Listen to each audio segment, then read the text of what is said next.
네, 저희가 지금 4월 그 서울신대 웨슬리 신학연구소 4월 웨슬리 신학 세미나 온라인으로 지금 진행을 시작하였습니다. 오늘 주제는 존 웨슬리의 행복론이고요. 발제는 우리 그 김민석 박사님이십니다. 행복론 제가 참 좋아하는 주제이기도 한데요. 몇 가지 그 행복에 관한 그 잠언들이 있어요. 알베르트 슈바이처 박사는 행복은 나눔으로써 2배가 되는 유일한 사건이다. 유일한 것이다. 이렇게 얘기를 하고요. 또 헤르만 헤세, 행복은 사랑하는 것이다. 사랑을 할 수 있는 자가 바로 행복하다. 그리고 제가 작년부터 테오도르 퐁타네라는 그 사실주의 문학의 최고의 대가인데 이 사람 그 잠언을 제가 카톡 프로필로 이렇게 삼고 있거든요. 행복하게 만드는 것이 최고의 행복이다.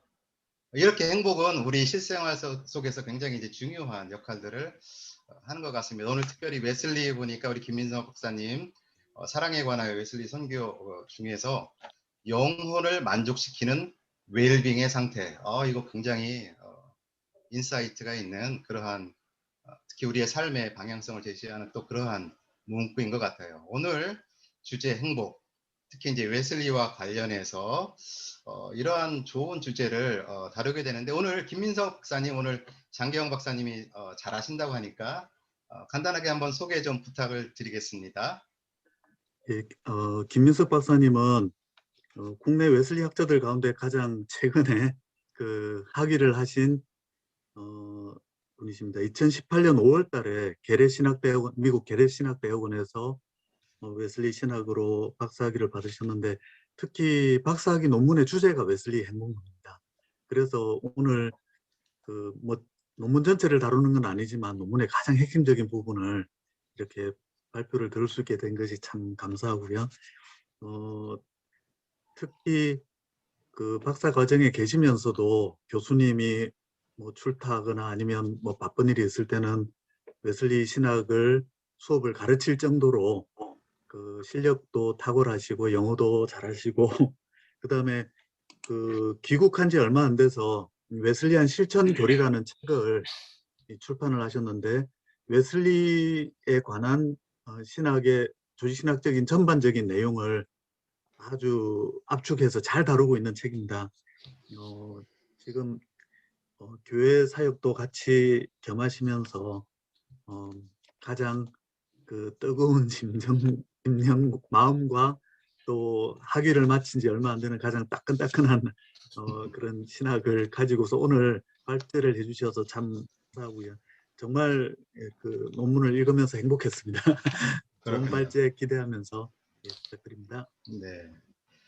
제가 보니까 그 박사 논문도 제목이 참 좋더라고요. 존 웨슬리 신학 안에 담긴 그리스도인의 삶의 목표로서 하나된 행복과 성결. 그리고 뭐 최근에는 행복 추구의 새 흐름, 행복론, 쾌락주의, 그리고 기독교 뭐 이렇게 짚으라고 있는 과정 중이라고 제가 듣고 알고 있습니다. 오늘 박사 논문의 중요한 부분들, 특히 웨슬리와 관련된 행복론 우리가 한번 잘 이렇게 한번 들어보고 또 배우고 서로 나누는 시간 한번 삼아보도록 하겠습니다.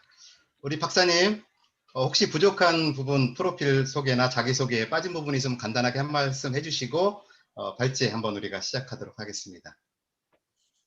예, 잘 소개해 주셔서 네, 뭐 부족한 부분은 없는 것 같습니다. 네. 네. 그러면 한번 발제를 시작해 볼까요? 네네네. 공유, 네네네. 그리고 발제에 앞서서 사실 이승건 교수님 제가 잘 알고 있고요. 네. 네, 이승건 TV를 자주 보고 있습니다. 반갑습니다. 그렇군요. 네. 그리고 조종난 총장님은 저는 이제 감신대 출신인데요. 2000년에 이제 제가 조교를 할 때, 김원기 총장님의 조교를 할 때, 그 웨슬리 학회 거의 초기 단계로 알고 있는데, 그때 이제 웨슬리 학회에 가서, 총장님께서는 조정남 총장님께서는 기억이 잘 안 나시겠지만, 너 이 책 읽어봤냐? 라고 물어보시고, 그 다음에 만나면 또 이 책 어떻게 생각하냐? 이런 식으로 이제 소크라테스의 소파론과 같은 그러한 가르침을 받았던 기억이 짧지만 네, 평생에 걸쳐서 임팩트 있게 저에게는 있습니다. 그리고 조종남 총장님 같은 경우는 사실 저희 감신대 쪽은 감리교 쪽은 존 웨슬리 신학이 이제 역사 신학적인 관점에서 주로 연구가 되고 교수님들이 계신데 저는 이제 조직 신학 관점에서 이제 웨슬리 신학을 연구하고 있습니다. 그래서 어떤 면에서는 이제 조종남 박사님의 글이라든가 연구가 저에게 큰 영향을 주었다. 물론 저희 선생님들께서 이제 역사적인 관점에서 토대를 시작해 주셨던 반면에 이제 한국의 어떤 웨슬리 학자의 조직신학적 관점에서는 조종남 박사님의 영향을 벗어날 수는 없다라는 생각이 좀 듭니다. 그래서 좀 두렵고 떨리는 마음 속에서 이 논문을 발표하도록 하겠습니다. 네, 네, 감사합니다. 잠깐 그 발표하시기 전에 저희가 그래도 타임테이블이 있어야 되니까요. 네, 발표 시간은 한 30분에서 늦어도 40분 안에는 맞춰주시면 감사하겠고요. 논차는 한 10분 정도 진행을 하고요. 나머지 한 15분, 20분 정도를 우리 플로우와 함께 질문하고 또 대답하고 또 이렇게 토의하는 시간 갖도록 하겠습니다. 감사합니다. 예, 알겠습니다. 그러면 좀 발제문을 읽어드리면서 조금 설명하고 그 다음에 스킵할 부분은 스킵하면서 30분 내로 마치도록 하겠습니다. 그리고 발제를 들어가기 전에 존 웨슬리의 행복론이라고 해서 이제 결론적인 부분을 했는데 결론적인 부분, 그러니까 종합적인 부분으로 이제 설명을 했는데 그러니까 행복론의 전반적인 웨슬리 행복론의 전반적인 그 역사 신학적인 관점에서 존 로크의 계몽주의 행복론과 좀 비교한 논문이 있습니다. 그게 2017년 네, 한국교회사학회지에 발표한 계몽주의 시대 속에서 나타난 존 웨슬리 행복론, 뭐 제목이 아마 그럴 겁니다. 이 자료도 조교 분에게 지금 드렸는데 그 자료도 아마 좀 같이 보시면 좀 보완되는 논문이 되지 않을까라는 생각이 듭니다. 네, 이 논문의 목적은 그리스도인들, 특별히 웨슬리안에게 웨슬리안 관점의 목적론적 패러다임을 제공하는 데 있다. 행복론은 웨슬리의 신학적 궤적에 지대한 영향을 주었다. 여기서 행복론은 제가 염두에 두는 것은 이제 아리스토텔레스의 행복론, 유다이모니즘을 염두에 두고 있습니다. 웨슬리가 행복론적 관점을 가지고 있다는 사실은 그의 저작들 곳곳에서 발견된다. 그는 성결, 행복, 참된 종교, 그리고 성결과 행복의 상관관계를 통해 그리스도인의 삶의 목적에 대해서 진술했다. 특별히 그는 성결과 행복, 행복과 성결, 혹은 성결뿐만이 아니라 행복 등이라는 이러한 다양한 행복과 성결이 결합된 어구를 자주 사용했다. 그리고 이런 결합 어구는 인간의 창조 목적, 그리스도인의 구별된 성품, 예수 그리스도를 왕으로 받아들이고 그를 믿는 사람들의 특권, 복된 죄의 전통, 참된 종교의 본질, 복음 전파의 결과, 그리고 기독자의 완전 교리 등을 설명하는 데 사용되었다. 행복과 성결은 웨슬리 저작들 가운데 빈번하게 등장할 뿐만 아니라 그의 사상과 신학을 이해하는 데 필요한 핵심 주제이다. 더 나아가 인간 존재와 삶의 목적에 대한 웨슬리의 관점을 이해하는 데 가장 핵심적인 개념이다.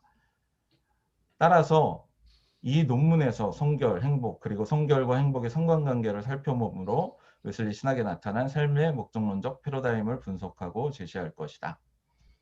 성결에 대한 웨슬리안의 관점.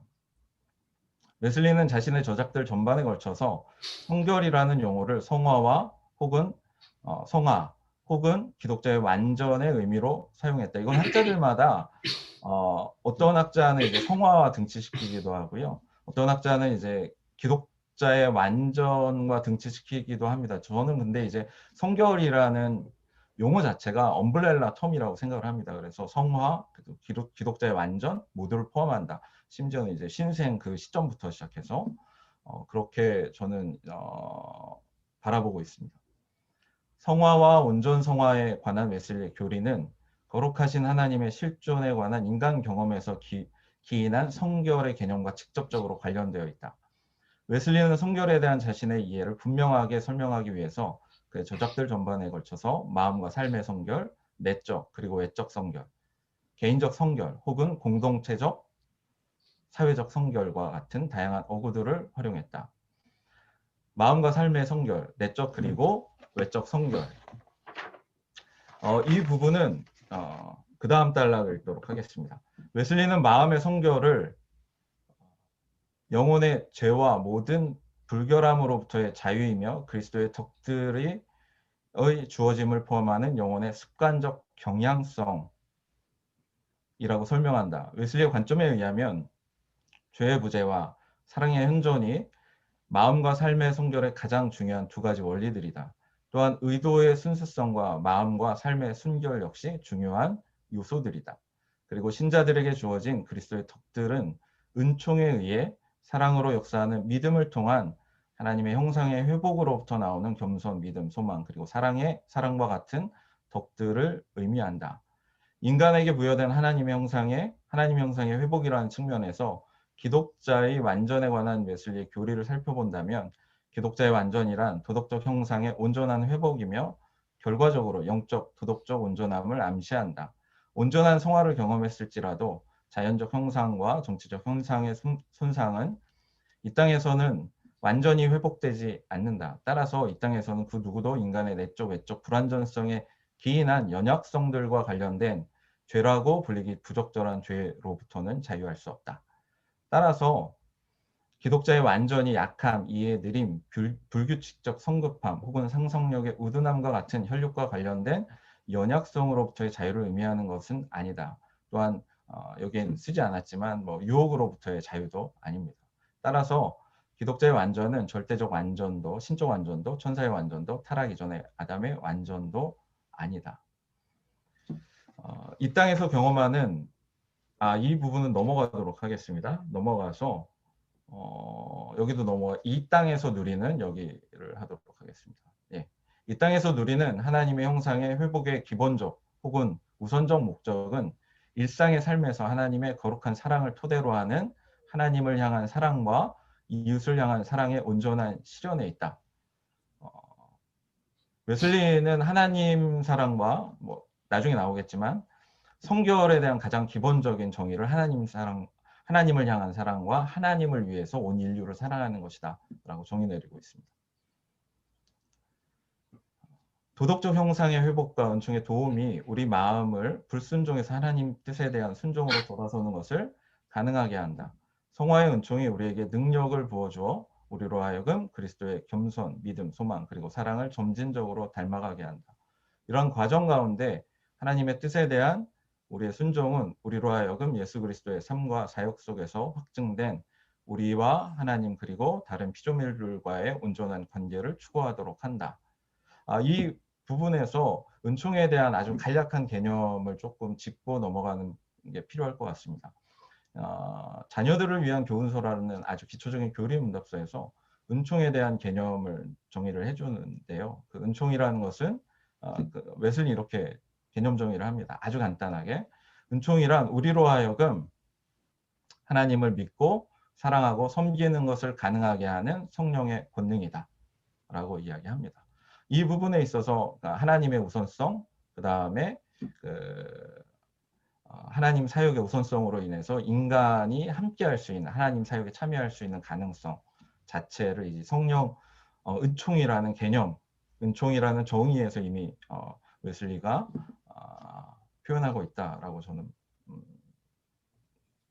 해석하고 있습니다. 다시 본문으로 들어가서요. 아니요, 올라가지 마시고 이러한 과정 가운데서 하나님의 뜻에 대한 우리의 순종은 우리로 하여금 예수 그리스도의 삶과 사역 속에서 확증된 우리와 하나님 그리고 다른 피조물들과의 온전한 관계를 추구하도록 한다. 이러한 과정 가운데서 마음의 성결은 삶의 성결을 통해서 입증된다. 따라서 마음의 성결은 후자는 삶의 성결은 전자의 마음의 성결의 표현이며 징표이다. 웨슬리는 자주 마음과 삶의 성결의 동요로 내적 그리고 외적 성결 혹은 외적 그리고 내적 성결이라는 용어를 사용했다. 요약하자면 웨슬리의 성결 개념은 영혼의 내적 본질과 매일의 삶 가운데 그 영혼의 외적으로 확증된 본성, 본질을 포함한다. 마음과 삶의 성결은 우리의 지성, 정서들 그리고 기질들 모두가 하나님께서 원하시는 방식으로 하나님과 이웃을 향한 우리의 사랑을 실천하도록 만든다. 이 지점에서 주목해야 할 것이 하나 있다. 웨슬리안 신학에 따르면 그것은 사랑이 성결의 본질이라는 점이다. 사랑은 하나님의 속성들 중 가장 중요한 속성이다. 또한 성결은 다른 그 무엇보다도 하나님의 사랑을 의미한다. 우리가 하나님을 사랑하기 이전에 먼저 하나님께서 우리를 사랑하신다. 하나님의 거룩한 사랑 때문에 우리는 하나님의 사랑과 하나님의 사랑을 받아들임, 하나님의 사랑과 받아들임, 하나님과 화해, 그리고 더 나아가서 하나님과의 연합의 기회를 얻는다. 하나님의 사랑이 우리의 기질들과 삶을 변화시킨다. 은총의 지속적 사역이 우리로 하여금 하나님과 이웃을 지속적으로 사랑하는 것을 가능하게 한다. 하나님 사랑과 이웃 사랑의 성결은 성결의 핵심 가치들이며 성서적 성결 그 자체이다. 개인적 성결과 사회적 공동체적 성결 이 앞부분은요. 데이빗 와츠라는 웨슬리 신학자가 그 동적 영역과 사적 영역으로 나눠서 개인적 그리고 사회적 성결이라는 것을 나누었는데 이것이 저는 이제 역사적인 연구를 엄밀하게 하지 않은 결과라고 생각을 합니다. 그러니까 개인적 성결과 사회적 성결을 이렇게 이분법적으로 기계적으로 과연 나눌 수 있을 것인가 라는 부분에 있어서 비판 지점이 있고요. 그것은 이제 저보다도 앞서서 이제 그 톰슨이라는 학자, 네, 이제 소장파 학자입니다. 듀크에서 박사학위를 했고요. 그 루이스빌에서 티칭을 하다가 지금 목회를 하고 있습니다. 그 토마스 잭슨, 톰슨이라는 그 학자가 먼저 이 비판을 했습니다. 그러니까 쭉 넘어가서 웨슬리는 각각의 상황, 앤드류 톰슨 넘어가서요. 여기 하도록 하겠습니다. 웨슬리는 각각의 상황 속에서 개인적 성결 혹은 사회적 성결이라는 용어를 따로 사용했다. 개인적 성결이라는 용어는 하나님의 영광과 우리의 구원을 추구함에 있어서 그리스도의 의와 그리스도인의 삶과 마음의 성결과의 직접적인 연결 혹은 협력을 강조하기 위해서 사용되었다. 즉, 이 용어 사용의 본래 의도와 정황은 칭의와 성화 혹은 그리스도에 의해 덧입혀짐과 심겨짐 이 사이가 분리될 수 없는 관계라는 것을 강조하기 위해서 웨슬리가 사용했다라고 보고 있습니다. 그리고 은총에 의해 믿음을 통해 심겨진 그리스도의 의는 영광 중에 주님을 보기 위한 근본적인 전제 조건들 중에 하나로서 하나님의 법에 순종하게 함으로 우리 개인의 개인적 성결의 근거가 된다. 거룩을 향한 끊임없는 촉구와 율법 회귀주의 혹은 율법 무용론에 대한 경계가 개인적 성결 개념에 대한 웨슬리 용법의 보다 구체적인 역사적 정황이다. 사회적 성결 혹은 박창현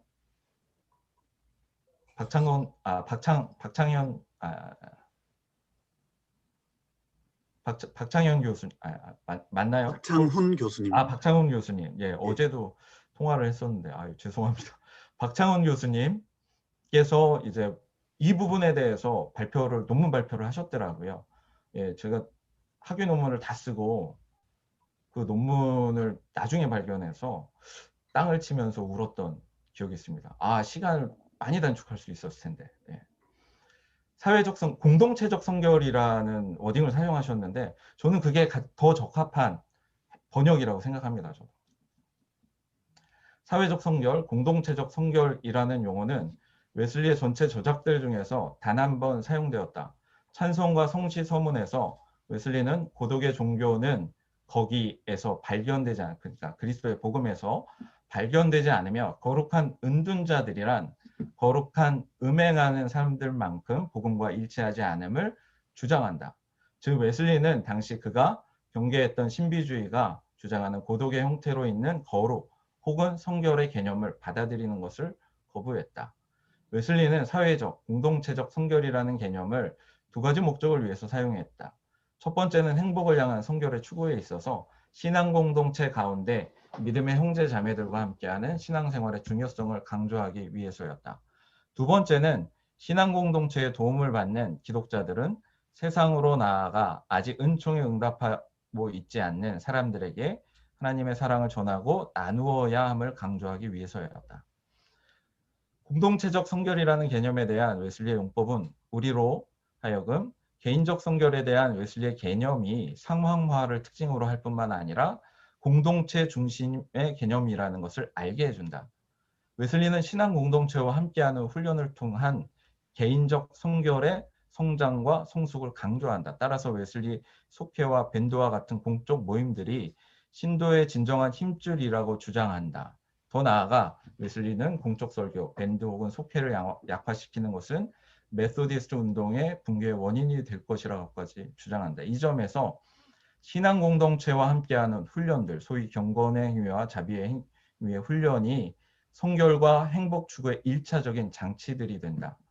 여기서 우리가 주의해야 할 것은 웨슬리는 사회적, 공동체적 성결의 개념을 개인적 성결 개념의 대응 개념으로 여기지 않았을 뿐만 아니라 이후에 발전한 사회정의와 사회복음 속에 내재된 사회적 행동주의와 동일한 개념으로도 사용하지 않았다. 따라서 웨슬리의 사회적 성결 개념을 사회적 행동주의와 등치시키거나 웨슬리가 사회 구조적 죄를 분명하게 논리적으로 인식하고 있었다는 증거로 삼는 것은 적절하지 않다. 사회정의 사상의 씨앗으로서의 사회적 종교. 이 부분은 이제 그 박창훈 교수님의 주장과 조금 더 나아간 주장이 좀 있습니다. 개인적 성결과 사회적 성결의 개념을 활용하는 웨슬리의 본래 목적들에도 불구하고 우리가 웨슬리 사상 가운데서 사회 정의에 대한 생각과 신념이 없었다고 결론 내린다면 그것 또한 성급한 결론이 될 것이다. 산상설교 4편 1에서 웨슬리가 강조한 사회적 종교로서의 기독교라는 개념의 기본적 의도 역시 공동체적 성결의 의도와 일치한다. 그러나 웨슬리는 사회적 종교에 대한 설명의 테두리 안에서 온유, 자비, 그리고 평화를 위한 노력과 같은 덕들에 대해 강조한다. 온유는 하나님을 향한 온유뿐만이 아니라 사람을 향한 온유가 있다. 특별히 사람을 향한 온유라는 덕의 발달은 다층적 공동체 생활을 기본 전제로 한다. 그리고 다층적 공동체 생활이란 신앙의 공동체만으로 국한되는 것이 아니다. 평화를 위한 노력이라는 덕 역시 기독교인들에게 아주 중요하다. 그리고 이 덕 역시 사회생활을 기본 전제로 한다. 평화를 위한 노력이 기독교에 없다면 이러한 형태의 기독교는 이미 존재 가치의 상당 부분을 상실한 상태이다. 더 나아가 웨슬리는 예수께서 우리에게 천국에 들어가는 미덕들이라고 가르치신 덕들, 마음에 관한 애통하는 마음 등 이거는 이제 팔복의 앞에 6가지 복을 이야기합니다. 웨슬리는 그 6가지 복을 성품과 관련시켰습니다. 해석에 있어서 그리스도의 성품. 이 실천의 주된 현장은 세상의 사람들과의 교제 가운데 있음을 강조한다. 그리스도인들의 덕의 성숙과 성장은 단순히 신앙 공동체 안에서의 생활 가운데서만이 아니라 세상의 삶 가운데서 이루어진다. 왜냐하면 의를 위한 고난이 이 모든 덕들의 단련의 필수 불가결한 요소이기 때문이다. 그리스도인에게는 하나님께 받은 은혜를 다른 이들에게 전달해야 할 사명이 있다. 그리스도인들은 거룩한 성품, 말, 그리고 행동으로 다른 사람들에게 영향을 주어야 한다. 참된 종교를 전해야 한다. 따라서 이 사회에서 맛을 내어 세상의 부패성의 확장을 막고 거룩하고 순결한 것을 건져내어 하나님께 드려야 한다. 이것이 웨슬리가 이야기한 사회적 종교로서의 기독교의 모습이며 특징이다.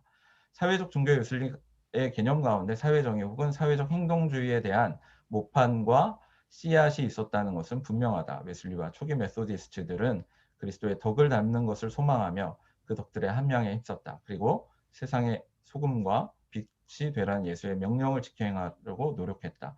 자비의 사역에 대한 웨슬리와 그의 추종자들의 실천과 헌신이 그 증거였다. 자, 이제 행복에 대해서 살펴보도록 하겠습니다. 근데 이 행복의 어떤 역사적 발전 과정은 제가 기독교사 한국교회사학회지에 발표한 논문 그것을 참조해 주시면 좋겠습니다. 그것까지 결합돼서 읽으시면 온전한 한 편의 논문이 되지 않을까라는 생각이 듭니다. 웨슬리안 신학적 관점에서 보면 삼위 하나님의 구원 사역은 개인적 차원뿐만이 아니라 공동체적 차원, 더 나아가서 사회적 차원으로까지 나아간다. 이러한 측면에서 웨슬리안을 향한 하나님의 계획과 뜻, 즉 웨슬리안 사명인 성서적 성결의 전파와 세상의 변혁은 밀접하게 연결된 어느 하나 소홀히 여겨질 수 없는 사명들이다. 성서적 성결의 전파와 세상의 변혁의 관계는 성결, 행복, 그리고 참된 종교의 상관관계에 대한 웨슬리의 관점 속에서 드러난다. 삶의 목적에 대한 웨슬리안의 관점, 죄로부터 벗어남과 행복의 진전. 본 논문은 지금까지 성결에 대한 웨슬리의 관점을 다루었다. 이제는 성결과 행복의 상관관계를 살펴보기 전에 행복에 대한 웨슬리안의 관점을 간략하게 살펴보겠다. 무엇보다도 그의 저작들 속에 웨슬리는 모든 피조물들의 삶과 욕구들은 행복을 향해 있으며 인간 존재의 창조 목적 또한 행복의 향유임을 주장한다. 특별히 웨슬리는 사랑, 지혜, 덕, 성결, 그리고 종교라는 신학적이고 철학적 개념들을 활용해서 행복이 그리스도인의 삶의 목적임을 설명한다. 인간과 모든 피조물의 존재와 창조 목적으로서의 행복이라는 개념은 웨슬리 신학의 모든 신학적 주제들 속에 녹아 들어가 있다. 안타깝게도 근데 이 행복이라는 주제에 대한 논문이라든가 설교를 한 가지로 이렇게 집약해서 해놓은 것은 사실 없습니다. 웨슬리에 따르면 그리스도인의 존재와 삶의 목적은 하나님께 영광을 돌리는 데 있다. 그러나 인간의 현실로 인해서 삶 속에서 엄밀한 의미에서 하나님께 영광을 돌리는 데 한계가 있다. 따라서 단지 하유의 의미, 현실적인 의미에서 하나님께 영광 돌릴 수 있다. 그리고 하나님께 영광을 드린다는 현실적 의미는 불행에서 벗어남과 행복의 진전과 발전이라는 두 종류의 선의 추구이다. 첫 번째, 불행으로부터 벗어남의 의미를 파악하기 위해서 우리는 웨슬리가 죄와 불행을 직접적으로 연결시키곤 했다는 것을 기억할 필요가 있다. 불행으로부터 벗어남, 인도됨이라는 것은 죄로부터의 해방을 의미한다. 죄로부터의 해방은 하나님의 사랑, 호의의 회복으로 시작된다. 죄로부터의 해방, 그리고 하나님의 사랑, 호의의 회복이 행복 추구의 시작이며 근거이다. 이러한 측면에서 진정한 행복은 끝없는 불행으로부터 구출된 사람들에게 보장되어 있으며 이들은 삼위 하나님과 그리고 하나님의 자녀들과의 친밀한 연합과 하나님의 향유 속에서 참된 행복을 누린다. 그리고 이 부분을 읽겠습니다. 성부 하나님의 독생자이신 그리스도를 구세주로 믿는 구원의 믿음이 우리의 진정한 행복인 하나님을 향유하게 하는 굳건한 수단이다. 이러한 의미에서 기독자의 삶의 목적으로서의 행복 추구에 대한 웨슬리의 주장을 탐구함에 있어서 구원의 믿음에 관한 웨슬리의 관점을 보다 자세하게 살펴볼 가치와 필요가 있다. 구원의 믿음에 관한 웨슬리의 관점은 3단계 발전 과정을 거쳤다. 첫 번째 단계에서 웨슬리는 구원의 믿음은 하나님의 계시를 통해 알려진 명제적 진리에 대한 동의라고 보았다. 이것은 옥스퍼드 시절에 이렇게 믿음에 대한 정의를 이렇게 내리고 있습니다. 두 번째 단계에서는 구원의 믿음이란 삼위 하나님의 구원 사역에 대한 신뢰와 확신이다. 삼위 하나님의 구원 사역을 통해서 그리스도인이 얻게 되는 예수 그리스도께서 나의 구세주가 되신다는 신뢰와 확신을 의미한다. 이것은 올더스케이 체험을 추구하는 그 믿음의 확신을 추구하는 그 전후의 이런 정의를 내리고 있습니다. 그리고 더 지나서 마지막으로 세 번째 단계에서 웨슬리는 구원의 믿음을 영적 체험과 직접적으로 연결시킨다. 이 단계에서 웨슬리는 하나님께서 선물로 주신 영적 감각으로서의 구원의 믿음을 강조한다. 믿음이라는 영적 감각을 통해 우리는 명확한 증거, 초자연적 증거, 하나님의 증거, 신적인 의식, 신적인 증거와 확신을 얻게 된다. 1744년부터 웨슬리는 영적 감각과 영적 경험으로서의 구원의 믿음의 주요한 가장 기초가 되는 정의로 제시한다. 특히 웨슬리가 소천하기 전 10년 동안의 설교들에서 이 점은 더욱 분명하게 드러난다. 그러나 여기서 주의해야 할 점이 있다. 3단계 발전 과정 속에서 구원의 믿음에 대한 강조점들이 바뀌지만 앞선 믿음의 정의들을 버리는 것은 아니라는 점이다. 웨슬리의 구원의 믿음의 개념은 동의, 신뢰, 영적 감각이라는 세 측면을 모두 포괄하고 있다. 그리고 이 세 측면은 구별되지만 서로 밀접하게 연결되어 있다.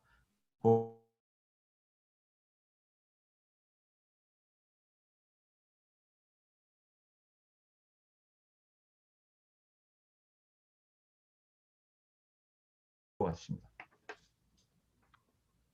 읽어주시면 좋을 것 같고요. 잠깐 밑으로 내려가서요.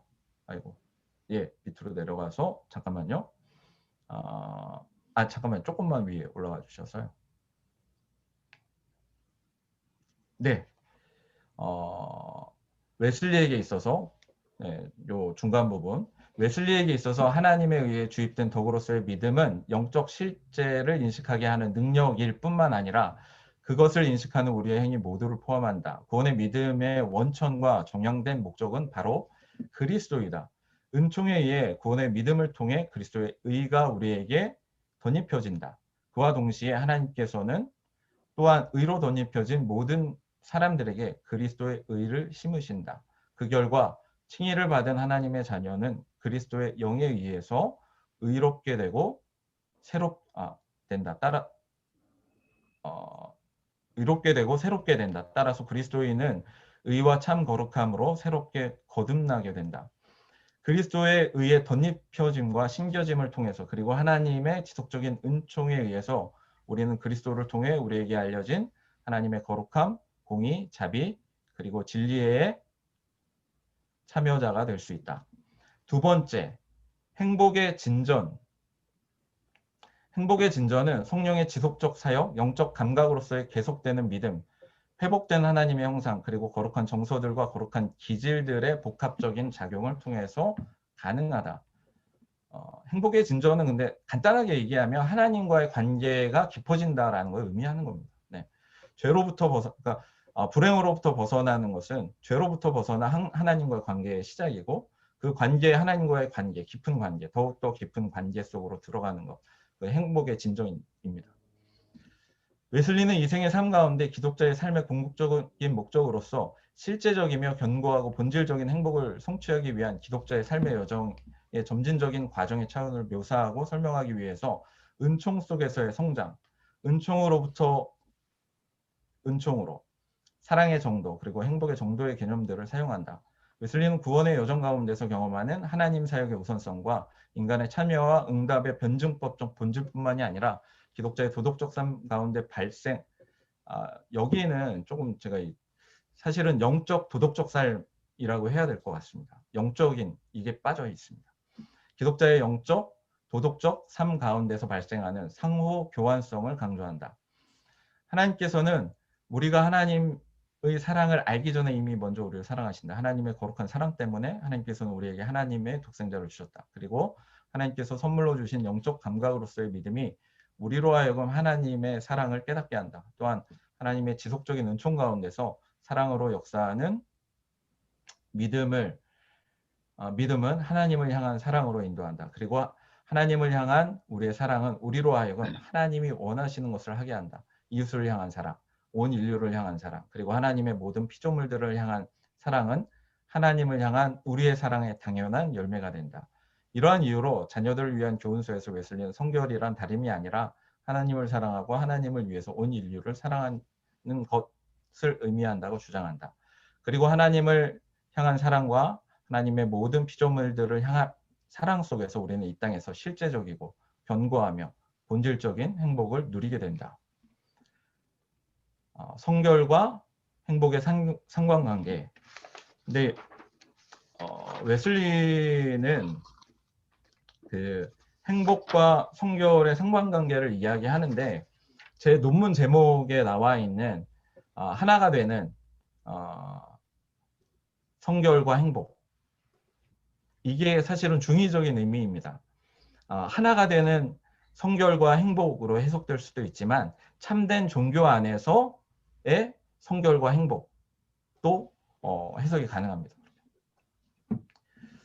참된 종교는 하나님 사랑과 이웃 사랑이 우리 마음 가운데서 그리고 세상 가운데서 실현되는 하나님 나라를 의미한다. 이러한 사랑의 현실화, 구체화는 우리를 위한 하나님의 구속의 사역을 통한 하나님과의 관계의 회복과 우리 하나님의 혁신에서 시작한다. 또 하나의 혁신과 적적인 은총은 우리로 하여금 그리스도의 마음, 덕들 그리고 삶을 닮아가는 과정을 통한 하나님 닮음을 향해 나아가게 한다. 특별히 참된 종교 안에서 성결과 행복이 결합된다는 확신 가운데 웨슬리는 기독자의 이 땅에서의 삶의 목적으로서의 행복을 향해 나아가는 순차적 순서, 믿음, 사랑, 마음과 삶의 성결 그리고 행복을 강조한다.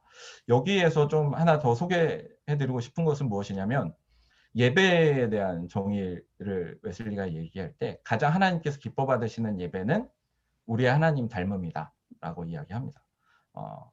이런 부분에 있어서 웨슬리의 신학은 전체적으로 통전적으로 결합되지 그러니까 크리스찬 시스템, 확고한 크리스찬 시스템 안에 있는 부분이 확실히 있다라고 저는 보고 있습니다. 아우틀러는 이 순서를 수단과 목적의 패턴으로 설명한다. 믿음이 사랑을 위해 있는 것처럼 사랑은 선함을 위해 있으며 또한 선함은 축복을 위해 있다. 즉 믿음, 그러니까 발전 단계를 얘기하는 거죠. 믿음, 사랑, 그리고 선함, 마음과 삶의 선결, 그리고 축복, 행복 이렇게 연결됩니다. 웨슬리가 수단과 목적의 패턴을 사용한 데에는 두 가지 이유가 있다. 첫 번째 이유는 삶의 과정과 상황 속에서 기독자가 삶의 진정한 목적을 성취하는 여정을 묘사하기 위해서이다. 두 번째는 삶의 목적 성취를 위한 여정의 각 단계에 시간 간격이 있다는 사실을 분명하게 알리기 위해서였다. 그리고 이 패턴은 구원의 순서에 대한 웨슬리의 설명과 잘 들어맞는다. 여기 오르소 살루티스라고 이렇게 제가 해드렸는데 이게 비아 살루티스와 오르도 살루티스, 제가 이제 듀크에서 공부할 때요, 이 용어를 가지고도 하이젠레이터와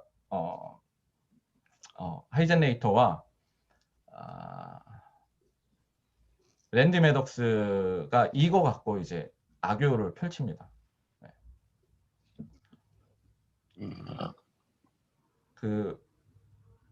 그러나 이제 뭐 저는 이제 조직신학 관점에서 오르도 살루티스가 좀 더 편한 부분이 있기 때문에 오르도 살루티스로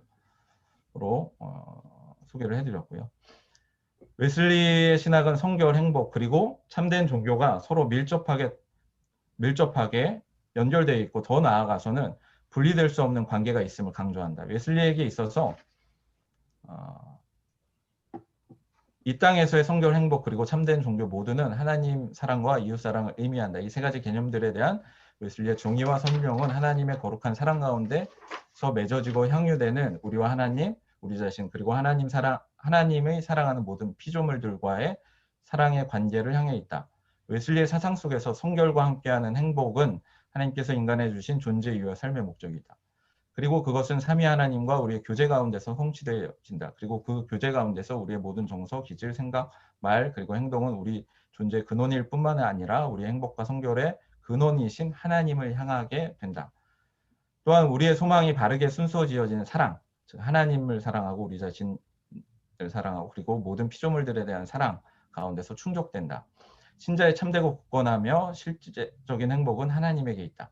그리고 하나님께서는 하나님의 자녀들이 의도의 순수성과 하나님을 향한 단순성을 수반하는 다른 방식으로 삼위 하나님, 이웃들 그리고 그들 자신들과의 상호 사랑, 거룩한 사랑의 관계를 회복하고 발전시키고 유지하기를 원하신다. 웨슬리는 평생에 걸쳐서 일관되게 행복론적 관점을 피력했던 행복론자였다. 특별히 웨슬리는 성결과 행복의 상관관계를 강조하고 중시했다. 아우틀러는 웨슬리의 관점에 의하면 행복이란 인간을 향한 하나님의 계획이며 성결이란 그 계획의 성취를 위한 하나님의 요구라고 해석한다. 따라서 이것을 고려하면 웨슬리에게 있어서 성결과 행복의 밀접한 결합은 자연스러운 결과이다. 아우틀러는 거룩과 행복의 연결과 결합이 초기, 중기, 후기 웨슬리 전반에 걸쳐 나타나는 가장 꾸준한 주제들 중에 하나임을 지적한다. 성결이 하나님과 이웃을 향한 능동적 사랑이고 행복은 그와 같은 사랑 안에서의 기쁨과 평안이기 때문에 이 결합은 주목할 만한 가치가 있는 뉘앙스를 가진 주제이다. 넘어가서요. 이 부분은 이제 설명 부분인데 좀 읽어보시면 될 것 같고요. 예, 그 다음. 네.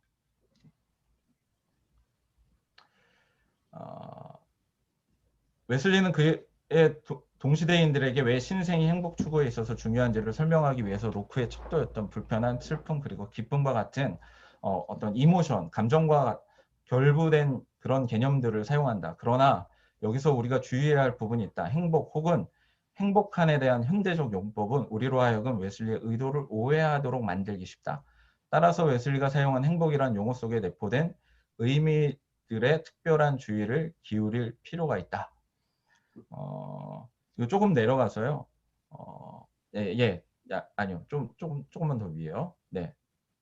또 랭카스터는 더불어 여기. 랭카스터는 행복한이란 단어의 용례에는 번청하는, 축복받는, 선의의, 지복에 꼭 맞는, 적합한, 그리고 적절한 이라는 의미가 있다. 이게 이제 17, 18세기 계몽주의 이전에 쓰이던, 그리고 계몽주의 시대에도 쓰이던 그 행복한의 용례입니다. 그래서 1차적으로는 이 지점으로, 그러니까 행복한이라는 것은 적합한, 적절한이라는 거죠. 누구에게? 하나님의 뜻에.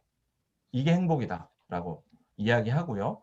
근데 이것뿐만이 아니라 자신의 상황들과 상태에 대한 만족으로부터 생겨나는 마음의 만족감을 가지고 있는이라는 의미도 있다라고 상기시킵니다. 왜냐하면 웨슬리는 전통 속에 있었지만 계몽주의 시대를 살았던 사람이기 때문에 그렇다라는 거죠. 종합하면 행복은 개인의 삶이 개인 외부의 어떤 것에 적합할 필요가 있다는 의미에서, 즉 개인 외부의 어떤 것이라는 것은 하나님이죠. 하나님의 뜻. 의미에서 객관적이며 동시에 하나님에게 적합한, 하나님의 뜻에 적합하게 됨을 통해서 그 개인이 충족됨을 느낀다는 점에서 주관적이다라고 이야기합니다. 자, 참 종교 안에서 하나가 되는 행복과 성결. 행복에 대한 웨슬리의 정의를 상기해 보면 그의 신학에서 발견되는 거룩함과 행복 사이의 상관관계는 더욱 분명해진다. 웨슬리는 먼저 행복이란 영혼을 만족시키는 웰빙, 즉 영혼의 잘됨의 상태일 뿐만이 아니라 끝없는 불행에서 구출된 그에게 보장된 즐거움이라고 설명한다. 그리고 웨슬리는 보다 구체적으로 진정한 행복이란 삼위 하나님과 우리의 친밀한 연합일 뿐만 아니라 삼위 하나님에 대한 우리의 향유임을 강조한다. 웨슬리에게 마음과 삶의 성결이란 영혼의 내적인 특성, 거룩한 사랑이며 동시에 일상의 삶 가운데서 그 영혼의 내적 특성의 외적인 증거이다. 영혼의 내적인 특성으로서의 마음의 성결이란 모든 죄와 더러움으로부터의 자유와 하나님의 은혜에 의한 구속과 지속적인 신앙을 통한 하나님 형상의 회복을 통해 발생하는 변화된 거룩한 사랑의 기반을 둔 정서들과 기질들을 특징으로 한다. 하나님의 은총의 지속적 사역과 도움을 통해 영혼의 변화된 습관적 경향성은 우리로 하여금 하나님과 연합하게 하며 또한 하나님의 뜻에 순종할 수 있게 한다. 하나님의 은총에 의해 사랑으로 충만해진 믿음을 통해서 마음과 삶의 성결이 가능해진다. 그리고 이러한 마음과 삶의 성결을 통해서 하나님께서는 우리와 더욱 친밀하게 연합해 주신다. 그리고 이러한 친밀한 연합 속에서 우리는 하나님, 우리 자신, 이웃과 진정한 사랑의 관계로 온전하게 향유하게 된다. 그리고 삼위 하나님과의 친밀한 연합 가운데서 누리는 진정한 행복은 우리의 마음과 삶의 성결을 더욱 강화시켜준다. 또한 강화된 마음과 삶의 성결이 삼위일체 하나님과의 교제를 더욱 친밀하게 만들어준다. 그리고 우리의 행복의 정도를 더욱 강화시켜준다. 이 상관관계 가운데서 참된 종교 안에서 성결과 행복은 하나가 된다. 따라서 웨슬리안 신학에 있어서 성결은 행복과 함께하며 행복은 성결과 함께한다. 그리고 더 나아가 행복은 성결이 되고 성결은 행복이 된다. 인간이 추구해야 할 궁극적인 목적에 바라 참된 종교 안에서 하나가 되는 성결과 행복이다. 하나님 나라에서는 성결이 행복 속에 있으며 진정한 행복, 그것이 현재적이든 미래적이든 진정한 행복 또한 성결, 하나님의 거룩한 사랑에 근거한 하나님을 향한 사랑과 온 인류를 향한 사랑 안에 있다. 인간의 삶과 실존의 궁극적 목적은 시간 안에서 그리고 영혼 안에서 하나님과의 연합뿐만이 아니라 그 연합에 근거해서 하나님과 우리 자신 그리고 우리 동료 피조물들과의 사랑의 관계를 향유하는 것 또한 포함한다. 이러한 목적 달성을 위해서 성령의 역사를 통한 삼위의 하나님과의 교제가 필수적이다. 이러한 교제와 연합이 우리로 하여금 우리의 존재의 궁극적 목적이며 삶의 목적으로서의 하나님을 추구하게 하며 더 나아가 우리의 정서들, 기질들, 말들 그리고 행동들을 그리스도 닮음으로 변화시킨다. 또한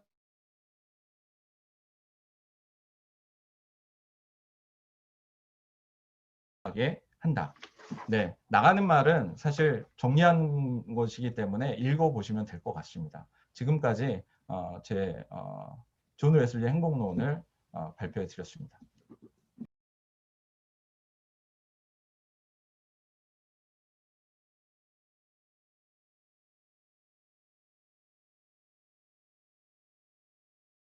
좋은 발표 우리가 잘 들었고요.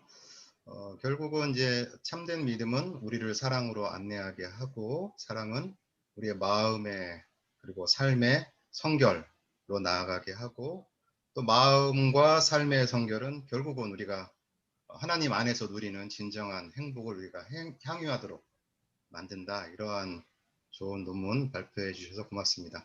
우리 조정남 총장님 총평해 주시고요. 이어서 또 장기영 박사 계속해서 박사 먼저 하라고 그러시라고. 네, 그럴까요? 장기영 박사 먼저 하라고 그럴까요? 네, 장기영 박사 그러면 저희가 시간이 많지가 않으니까요. 좀 축약해서 아주 핵심적인 부분만 좀 해주시면 고맙겠습니다. 예, 짧게 하도록 하겠습니다. 먼저 이제 논문의 전체의 진행 방향에 대해서 짧게 요약하고, 다음으로는 제가 받은 느낌에 대해서 짧게 말씀드리도록 하겠습니다.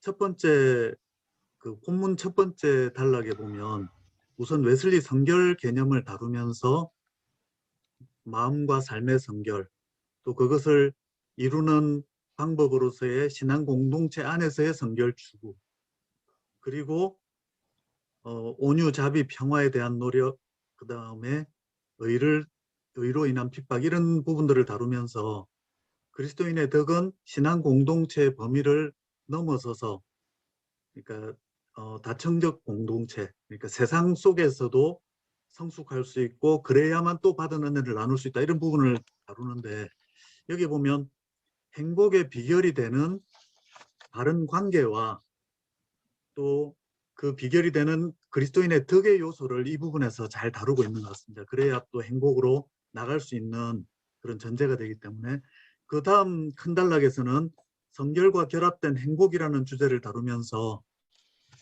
죄와 불행을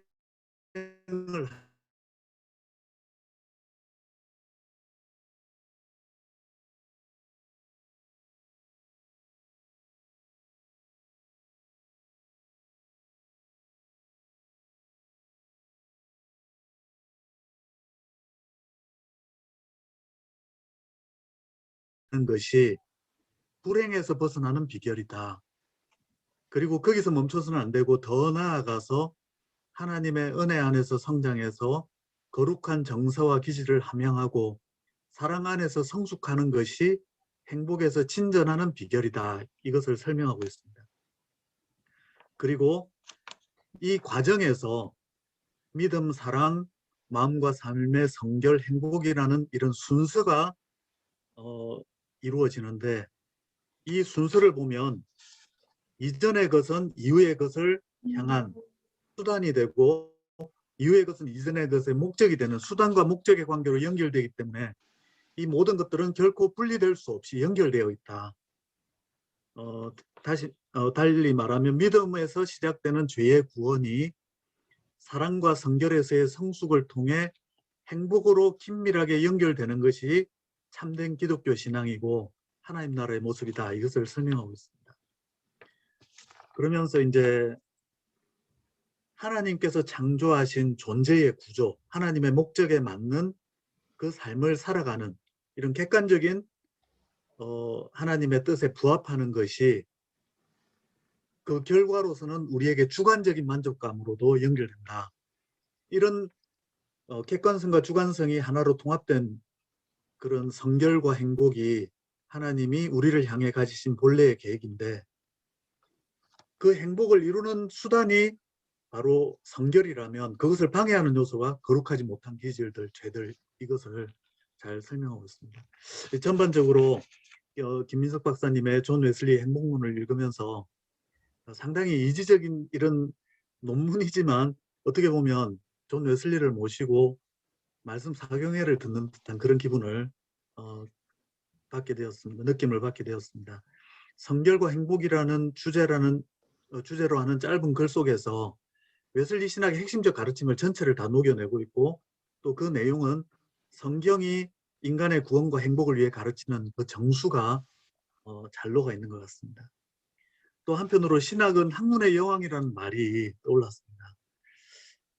세상 사람들이 많은 통속적인 개념, 물질적인 개념을 가지고 행복을 추구하고 있고, 또 세상의 철학자들이나 인문학자들의 개념을, 행복의 개념을 보더라도 중요한 통찰들은 녹여내고 있지만 전체를 포괄할 수는 없는 통전적인 인간의 전인성에 기초하고 하나님과의 관계, 또 피조물과의 관계에 기초한 통전성을 드러내는 행복론은 전달해 주지 못하는데, 웨슬리의 행복론에서 그런 정말 하나님의 창조의 구조와도 맞고 하나님 성품과도 맞고 인간의 그런 본질과도 맞는 그런 통전적인 행복론을 잘 드러내고 있다, 이런 생각이 들었습니다. 지금 한국 교회를 보면 많은 그리스도인들이 참된 기독교 신앙은 마치 내세를 위한 보험 드는 정도로만 생각하고, 실제적인 행복 추구에 있어서는 세속적인 가치관과 똑같이 추구하고 있는 것을 보게 되는데, 이런 때에 기독교가 바른 행복의 개념도, 또 그 바른 행복을 추구하는 바른 방법도 가르쳐 주지 못했기 때문이 아닌가 생각이 듭니다. 이런 때에 발제자의 귀한 논문은 오늘날 한국 교회와 신자들에게 기독교 신앙의 그런 근본적인 진리와 가치, 또 행복 추구의 바른 방법을 전달해 준다는 점에서 너무나 귀한 논문이라는 생각이 듭니다. 네, 감사드립니다. 좋은 논문 발표해 주신 것에 대해서. 감사합니다.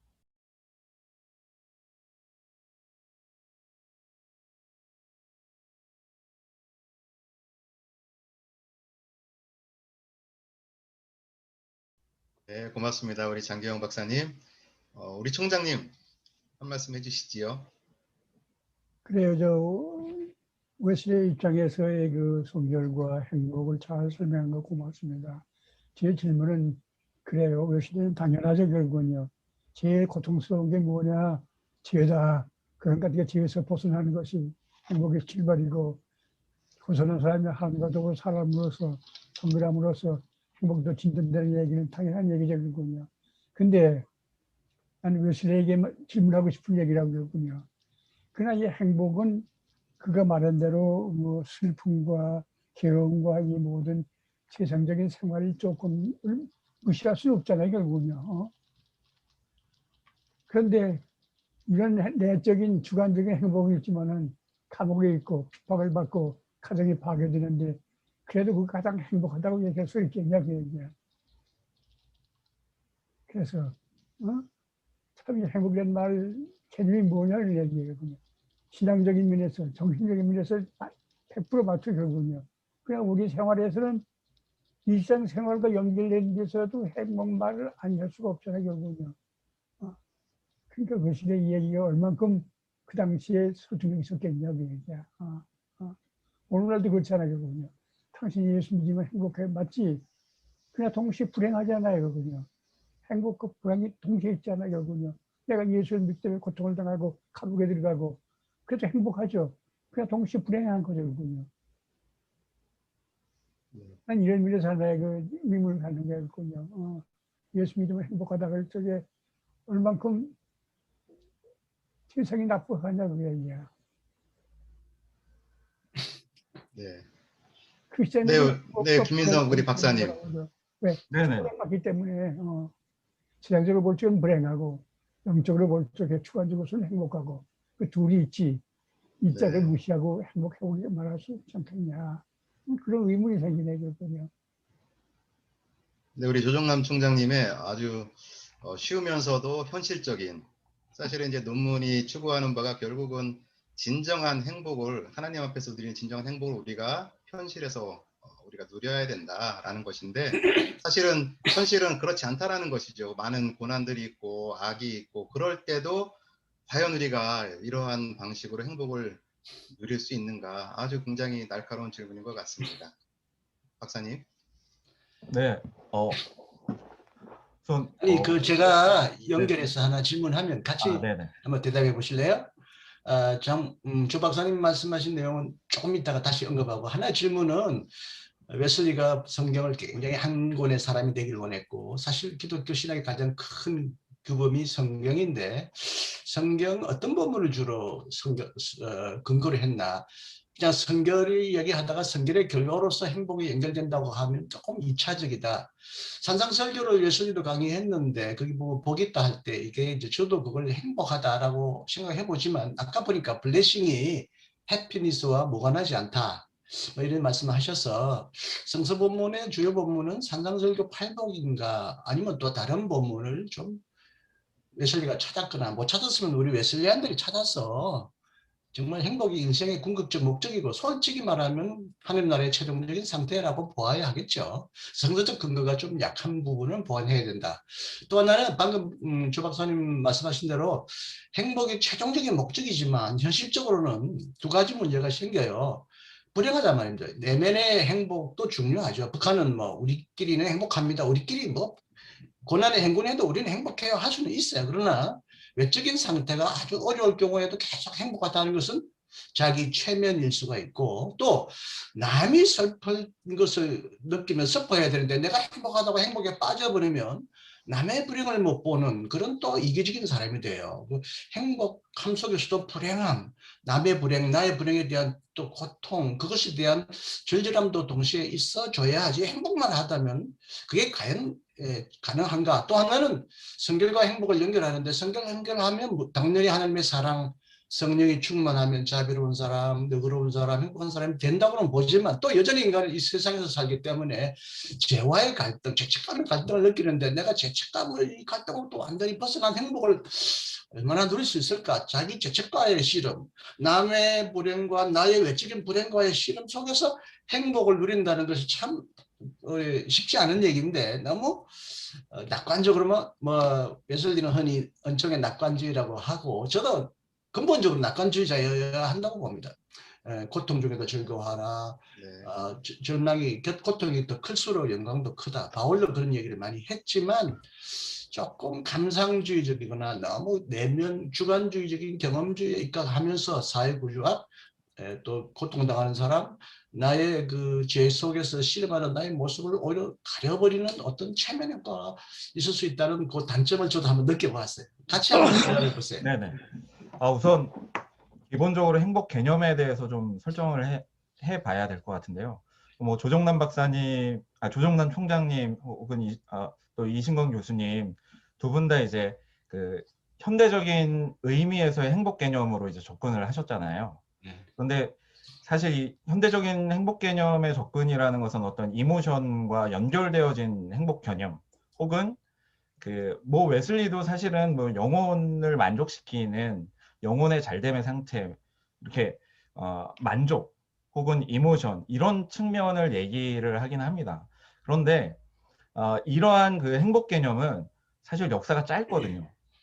계몽주의 시대 이후에 감정과 느낌과 연결된 이 행복 개념을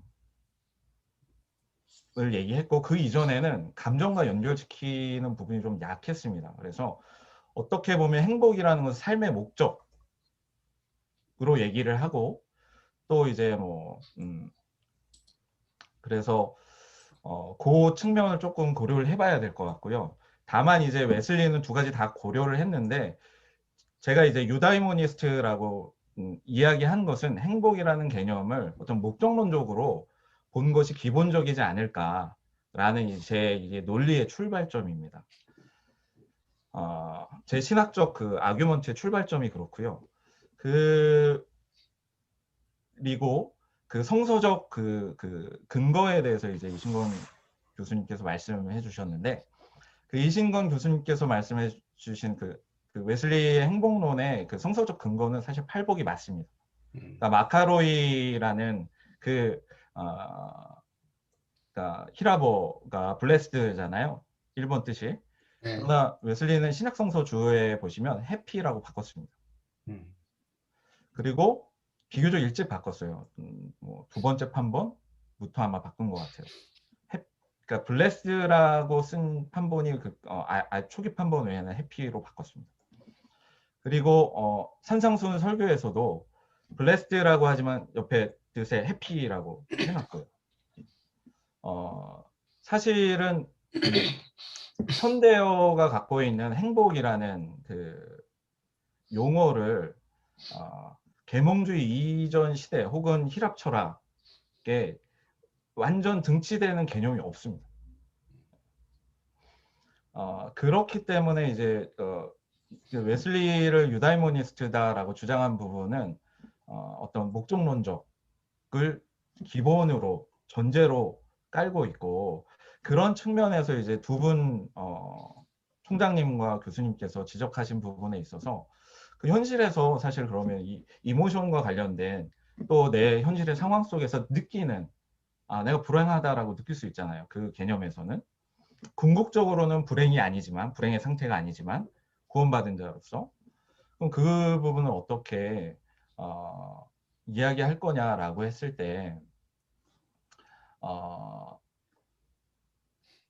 Instruction for Children이라고 아주 간단한 그 교리문답서에 해설 부분이 좀 있는데, 거기에 이런 주장이 좀 있습니다. 뭐냐면, 그러니까 유한한 인간에게 무한한 것인데 그것은 바로 욕망이다라고 얘기를 합니다.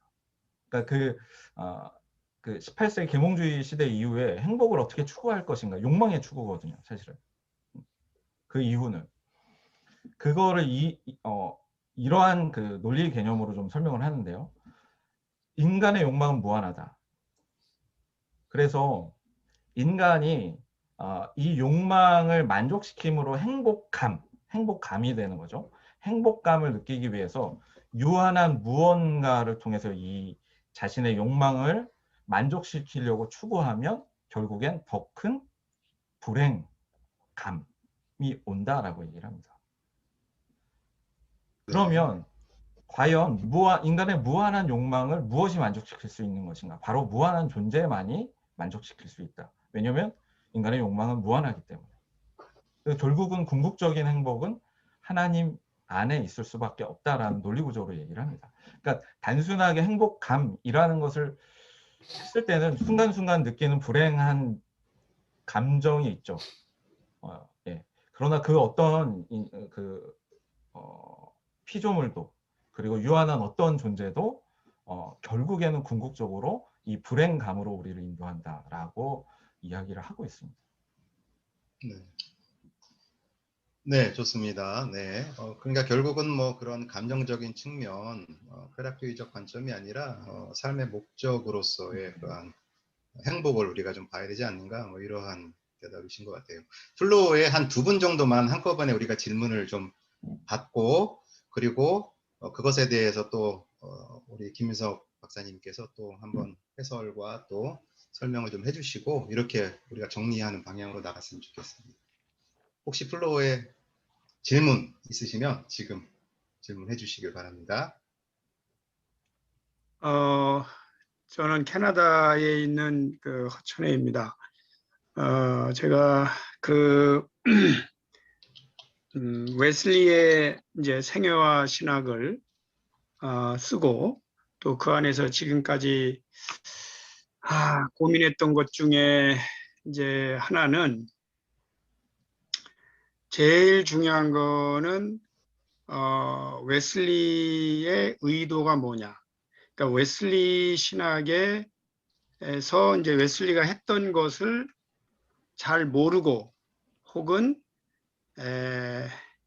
해석된, 혹은 벗어나는 이제 그러한 웨슬리 신학의 확장 방법이 하나 있고, 또 하나는 웨슬리 신학 자체가 가지고 있는 한계를 극복하면서 웨슬리 신학을 발전시키는 그러한 방법이 있는데, 제가 오늘 그 김 박사님 그 의도와 전반적으로 보면,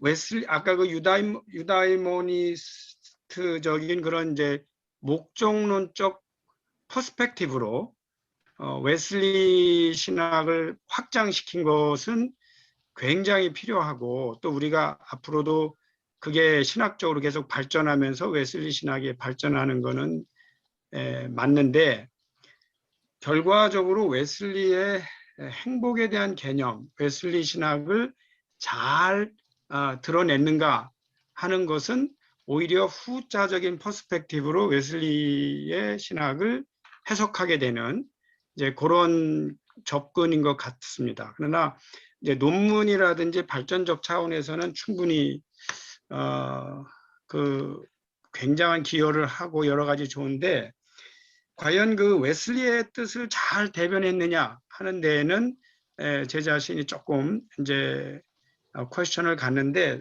예를 들면 두 가지 정도만 먼저 생각을 해보면,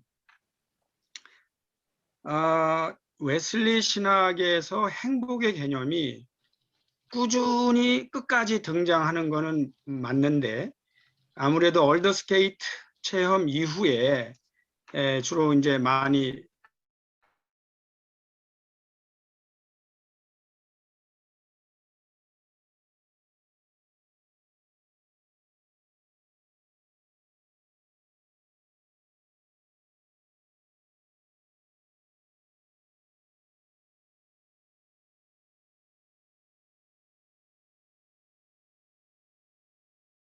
의미에서 웨슬리가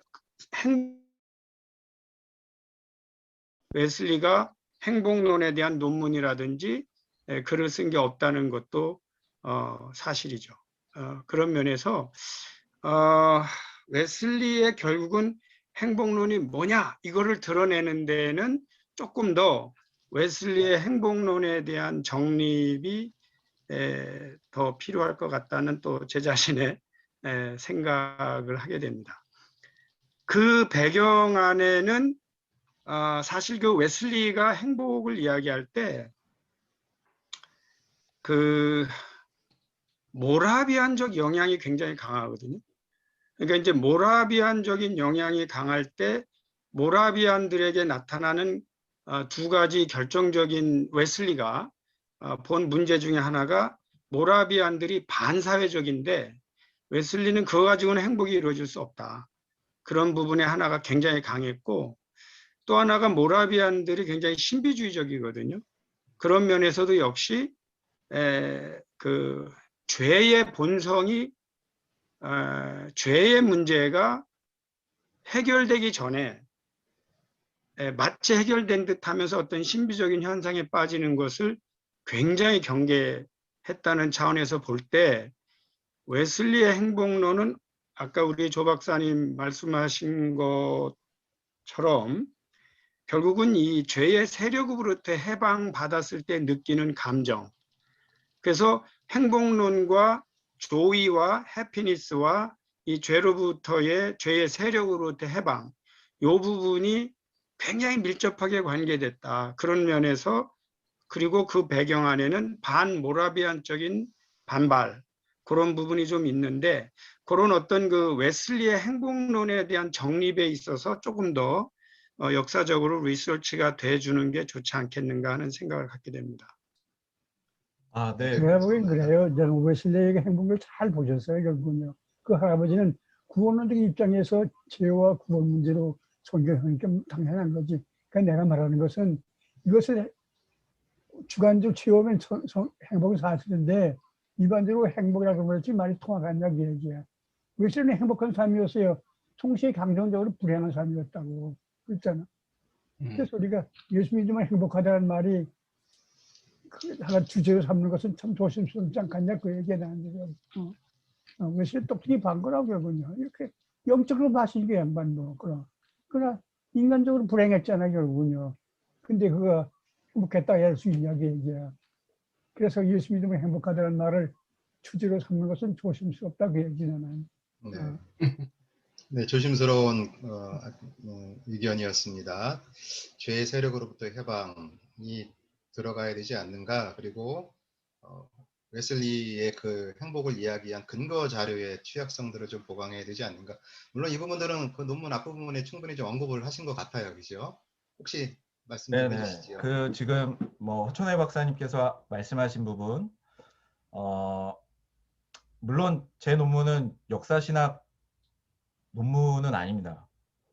조직신학 논문이거든요. 근데 그 부분을 좀 언급했습니다. 왜냐하면 그 공동체적 성결에 대해서 이야기하기 위해서는 지금 이제 허천혜 박사님이 얘기한 그 부분, 그게 역사적 정황이기 때문에 얘기를 했고, 우리 논문 전체에 나와 있고, 요거는 이제 챕터의 아주 소챕터 하나를 지금 발표한 것이고요. 또 조종남 박사님께서 말씀하신 부분은 예, 제 고민이기도 합니다. 그래서 지금 제가 이제 사실은 이제 웨슬리의 행복론 말고 그 앞에 철학적이면서 또 사회학적, 심리학적 행복론에 대한 책을 지금 쓰고 있습니다. 네. 그래서 결국 그 저의 작업은 그러니까 심리적으로 또 감정적으로 이제 보통의 사람들이 나는 행복합니다라는 것, 물론 그렇게 쓰는데 궁극적으로 그러니까 이게 철학적인 거죠. 참된 행복이 무엇인가를 다시 한번 그 현대인들에게 좀 생각해 보게끔 하는 그 작업을 하고 싶은 마음이 있기 때문에 예, 인문학적인 접근으로 행복에 관한 책을 좀 지금 쓰고 있고, 그렇군요. 그 다음에 이제 웨슬리의 행복론에 대해서 좀 학문적으로 좀 조금 더 보강해서 출판할 계획을 갖고 있습니다. 네. 그리고 오늘 그 허천혜 교수님께서 얘기한 그 지적해 주신 부분은 제가 사실 제가 좀 나눴던 것 같아요. 뭐 난 역사학자가 아니니까 했는데 그 부분에 대해서 좀 더 엄밀하게 책에 집어넣어야 되겠다라는 생각을 하게 됐습니다. 감사합니다. 네. 고맙습니다.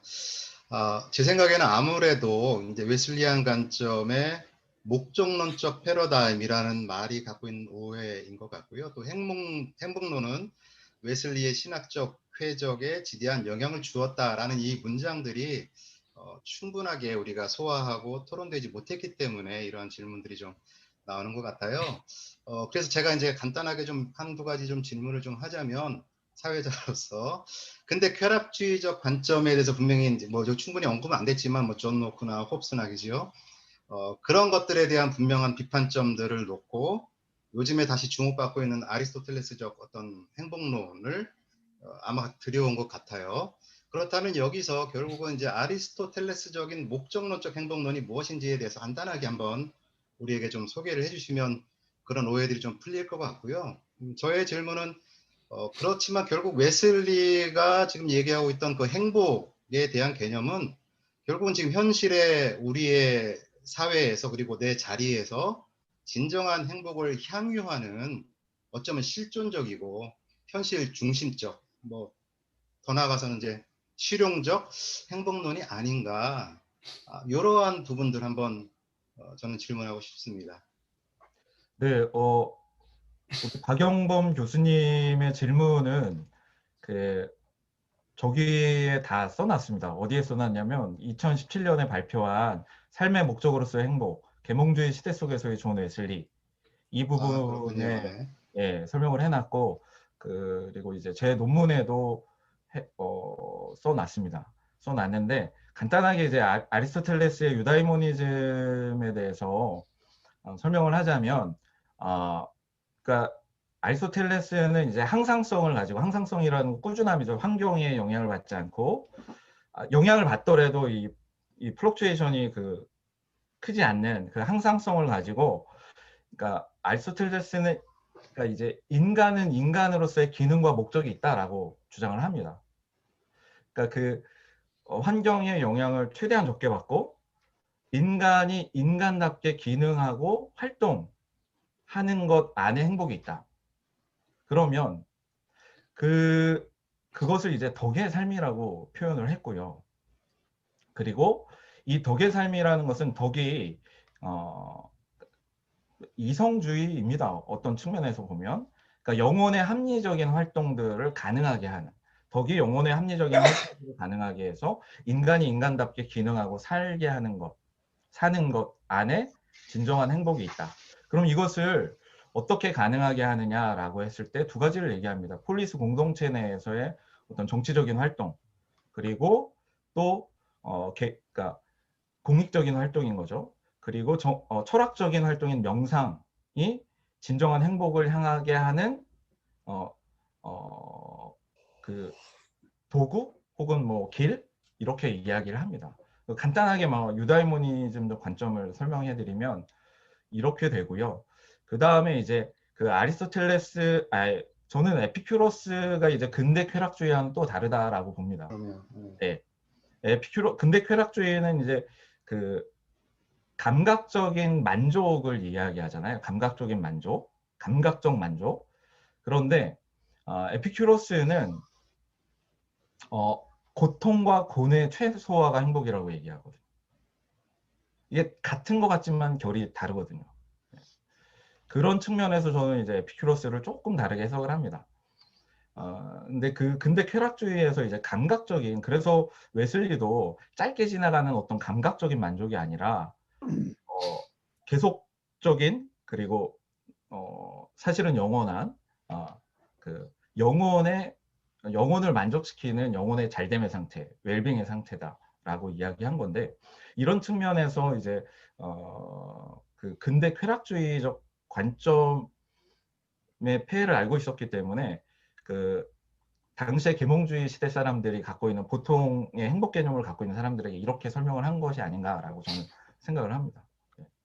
제가 그럼에도 했던 불구하고, 질문은 네네. 이제 그러한 부분들은 네. 충분히 우리가 소개해 주신 책을 통해서 이제 우리가 확인할 수 있고요. 근데 그러한 그 아리스토텔레스의 행복은 결국은 자급자족이고 인간의 내부에서, 그러니까 자기 그렇죠. 안에 있는 형상을 재발견함으로써 얻게 되는 그런 행복이거든요. 외부에서 오는 것이 전혀 아니죠. 그런데 그러한 그 지점이 목적론적 이제 다른 거죠. 행복론이 네네. 어떻게 웨슬리의 그 하나님, 외부로부터 오는 다가오는 은총과 사랑과 그러한 행복과 연결이 될 수 있는가? 아마 이 부분이 올바르게 잘 연결되지 않았기 때문에 네네. 이런 오해들이 생긴 것이 아닌가라는 질문이었습니다. 네네네. 예. 그 부분에 있어서는 그 아리스토텔레스의 행복론과는 분명히 결이 다릅니다. 네. 그렇지요? 네. 근데 앞에 이렇게 써놓으셔갖고 이제 웨슬리 관점의 네네. 목적론적 패러다임, 그리고 행복론은 웨슬리 신학적 궤적에 지대한 영향, 그리고 출발하실 때 아리스토텔레스를 언급하셨기 때문에 궁금해서 한번 이 부분을 좀 확인을 했습니다. 네. 혹시 다른 질문 있으면 좀 한번 마지막으로 하나만 하고 우리 마치도록 하겠습니다. 성결복음 선교 신성철 목사입니다. 웨슬리 목사님이 48에 결혼을 하시고 20년 결혼 생활을 하시고 68세에 이제 호라비가 되셨죠. 많은 분들이 사모님을 다시 모셔야 되지 않느냐 했을 때 웨슬리는 거부했습니다. 왜냐하면 웨슬리 목사님의 20년 동안의 가정생활은, 부부생활은 너무나 불행했거든요. 오죽하면은 동생 찰스가 어느 날 형 집에 갔더니 형수님이 자기 형의 머리채를 끌고 거실에서 이리 끌고 저리 끌고 하더라는 거예요. 그런 삶 속에서 이런 행복론을 웨슬리 목사님이 주장했다는 것이 너무나 참 한편으로 보면 안쓰럽고 또 위대해 보이고 또 우리가 연구해야 될 사상이라고 봅니다. 제가 우리 이신건 목사님 학교 앞에서 가끔 사모님하고 둘이 다정하게 손잡고 학교 위로 올라가시는 모습을 많이 봤어요. 혼자 선결한다고, 혼자 은혜 받았다고 가정이 행복한 게 아니고 최소한 부부가 같이 거룩한 성결의 은혜 속에 있을 때, 또 부부만이 문제가 아니더라고요. 이 자식도 또 문제더라고요. 아무리 부부가 성결한 신앙과 삶을 가지고 살아도 자식이 또 안 맞춰주니까 이것도 불행하더라고요. 또. 그죠. 그래서 우리 김민석 우리 목사님 좋은 논문 발표하셨는데 앞으로 좀 더 넓혀서 가지고 가정 전체 또 교회도 그래요.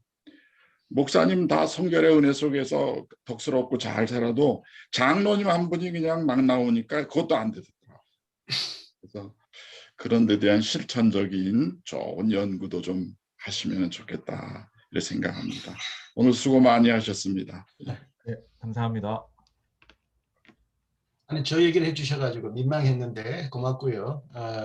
저도 뭐 여러 가지 갈등과 고통 속에서 살았지만 부부 간의 사랑은 중요하게 생각했어요. 그래서 부부 애정 표현도 하고 부부 간이 망가지면 내가 불행해지고 뭐 사회생활, 교회생활, 교수생활 안 되시더라고요. 그래서 그렇죠. 그 사랑은 행복은 관계에서 나오는데 이제 조 박사님 혼자서 행복하게 사시길 바라지만 아까 웨슬리도 부부관계가 불행했구나. 그래서 어떻게 보면 남의 행복을 위하여 복음 전도를 위하여 자신의 행복도 아내의 행복도 볼모로 잡고 희생한 사람이다. 어떻게 보면 그렇게 희생이라고도 보지만 니나 잘 사세요. 지는 행복하게 못 사는 요새는 남한테 뭐 행복하라는 내로남불 같은 느낌이 들어서 웨슬리에게는 그런 이중적인 요소가 있다. 본인이 불행할수록 또 행복하게 합시다라고 또 많이 얘기하기도 해요. 자신이 이루지 못한 것들을 자기는 못 이루지만 여러분들은 이렇게 이루십시오라고 설교도 하죠. 그래서 그 사람을 꼭 위선자라고는 볼 수 없는데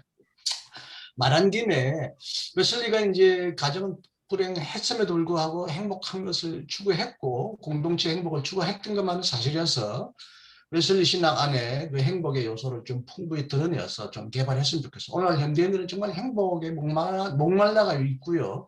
무엇이 행복인지 잘 몰라요. 그 웨슬리의 신학에서. 또 웨슬리가 다 말하지 못했다면 웨슬리안들이 더 좀 발전시켜서 진정한 행복론을 오늘날 한국에 퍼뜨렸으면 좋겠어요. 진짜 그 중요한 주제를 잘 잡으셨어요.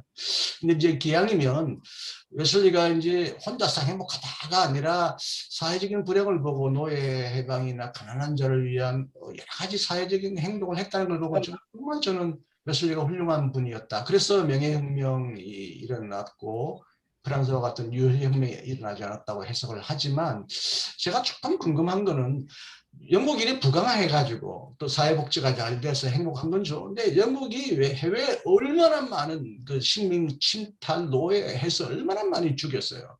중국의 그 아편전쟁, 영국 사람들이 기독교 일을 하면서 아편을 팔고 아편을 못 팔게 하니까 중국을 때리고 막 홍콩을 점령하고 그랬고요. 지금 영국뿐만 아니라 독일, 프랑스 그 제국주의 속에서 가난한 자들을 수탈해서 잘 사는 어마어마한 자원. 저도 영국에 갔더니 이집트나 외국에서 가져온 수많은 보물을 지금 가지고 있더라고요. 그걸 되돌려줘야 되는데 자기가 잘 보존하고 있다. 그러니까 공짜로 봐라 이러는 것 같은데 왜 웨슬리가 영국이 해외에서 일으키는 만행, 남의 불행을 막 일으키면서 영국 사람이 잘 살려고 하고 풍부하게 살려고 하는 그런 외국에서의 그 영국인의 그 야만 행위에 대해서는 좀 지적한 점이 있는지 그걸 못 보는 척하고 무슨 자기 영국 사람만의 행복을 이야기하면 무슨 소용이 있느냐 아마 이런 생각도 들어요. 이런 부분은 좀 앞으로 좀 규명해 주셨으면 좋겠습니다. 네. 네. 새로운 질문인 줄 알았는데 새로운 질문이 아니라 연구의 방향성을 제시해 주셔서 고맙습니다. 네.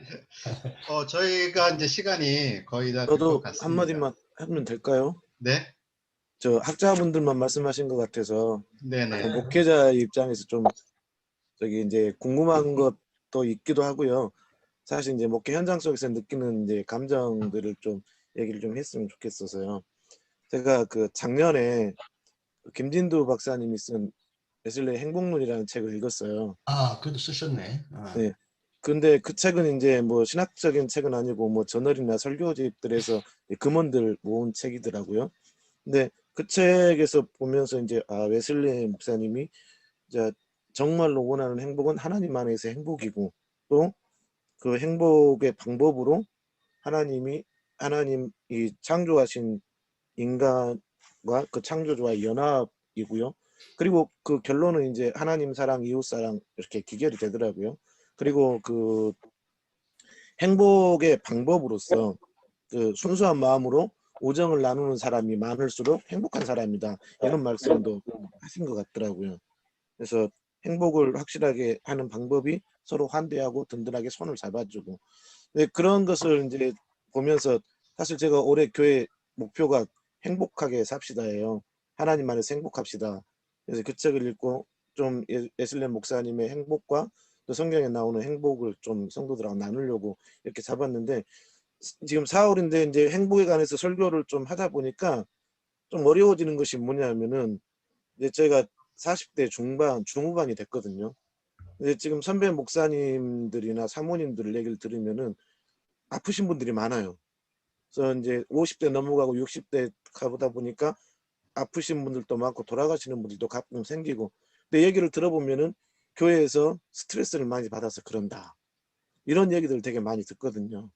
그러니까 그 웨슬리 목사님의 그 행복하게 하는 방법이나 그 행복론들을 교회에서 좀 이렇게 웨슬리안으로서 적용을 해보고 싶은데, 적용을 하려고 그러니까 이게 좀 난감한 문제들도 있고요. 또 제가 목회하는 스스로도 나도 행복하지가 않는 것 같다라고 느낄 때도 가끔 있는 것 같은데, 그럴 때 어떻게 또 이 행복에 관해서 얘기를 해야 될까, 그런 난감한 고민들도 있더라고요. 그리고 좀 아까 신성철 목사님 말씀하신 것처럼 저는 모르는 얘기였는데 또 웨슬리가 그런 불행한 삶을 살았다는 것도 좀 듣고 나서, 과연 저는 제 입장이 그래요. 웨슬리를 공부하는 입장으로서 이 웨슬리 목사님의 행복을 과연 어떻게 우리 교회에 그리고 우리 성도님들에게 적용을 시켜줘야 될까, 이게 상당히 좀 설교를 하면 할수록 좀 고민이 되더라고요. 그래서 그런 고민들도 좀 함께 나누어줬으면 좋겠다. 코로나 전국 때문에 생긴 이 우울감, 고통 이런 것까지도 다 포함해서 한번 실천신학적으로 누가 말씀해 주시죠. 그러니까 질문은 아니고 그냥 제 느낌이 그렇다고 아니 말씀드려요. 질문인 것 같은데요. 아무라도 뭐 김민성 우리 박사님 한 말씀 해주시고 일단 네. 공식적으로는 이렇게 우리가 좀 마무리를 네. 하고요. 네. 비공식적으로 또 할 수 뭐 있죠. 계속 플로우에 진행하는 것도 괜찮을 것 같습니다. 우선은 그러니까 감정에 대한 부분, 그 느낌에 대한 부분들을 말씀을 하시잖아요. 그래서 사실 웨슬리도 그 참된 종교라는 것을 징표들을 얘기할 때 평안과 기쁨을 얘기합니다. 근데 이 평안과 기쁨을 얘기할 때 이건 저의 해석의 부분인데 가장 기본적인 것은 평안이거든요. 모라비안과의 관계성 속에서도 끝까지 항상성을 가지고 있었던 건 평안이에요. 기쁨, 감정적인 기쁨이라기보다는.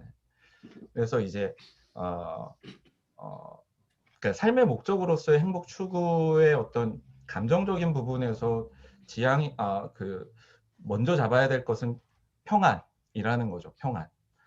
평안이라는 부분, 이거는 순전히 웨슬리 목사님의 견해입니다. 평안이라는 부분이고, 뭐 저 개인적으로도 사실 저는 또 1년에 2번씩 정밀 검사를 합니다. 네. 멀쩡하게 생긴 것 같지만 암 고위험군이고 지금 이제 뭐 한 20년 동안 치료를 받고 있기 때문에, 네.